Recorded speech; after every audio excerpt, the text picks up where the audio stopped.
One day, James had to wait at the station till Edward and his train came. This made him cross. Late again, Edward laughed, and James fumed away.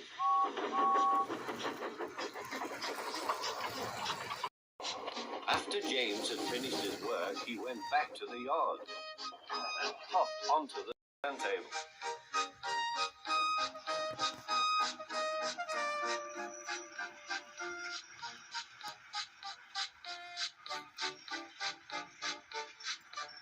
He was still feeling very bad-tempered. Edward is impossible, he grumbled to the others. He clanks about like a lot of old iron, and he is so slow he makes us wait. Thomas and Percy were indignant. Old iron? Slow? Why, Edward could beat you in a race any day. Really, said James, I should like to see him do it.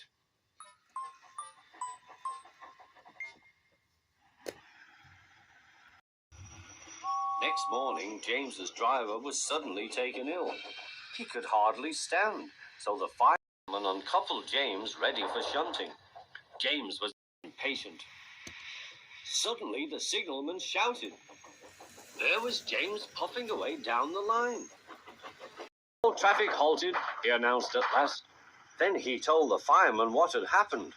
2 boys were on James's footplate fiddling with the controls. Phew! They tumbled off and ran when James started. The signalman answered the telephone. Yes, he's here. Right. I'll tell him.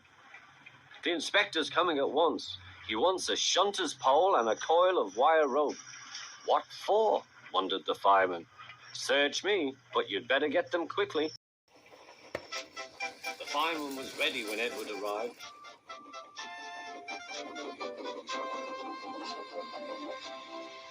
The inspector saw the pole and the rope. Good man, jump in.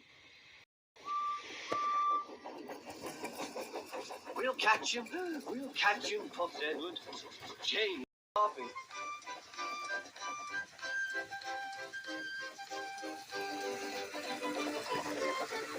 What a lark, he chuckled to himself. Suddenly he was going faster and faster. He realized that he had no driver. What shall I do? I can't stop. Help! Help!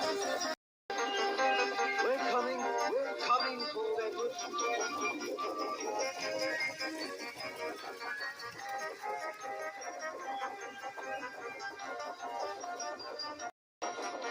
Edward was panting up behind with every ounce of steam he had. At last he caught up with James.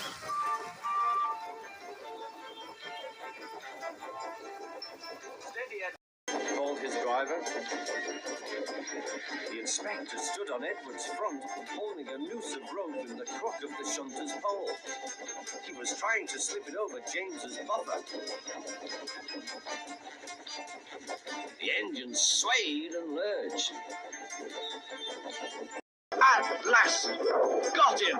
He shouted. He pulled the noose tight. Gently braking, Edward's driver checked the engine's speed. James's fireman scrambled across and took control. So the old iron caught you after all, chuckled Edward. I am sorry, whispered James. Thank you for saving me. You were splendid, Edward. That's all right, replied Edward.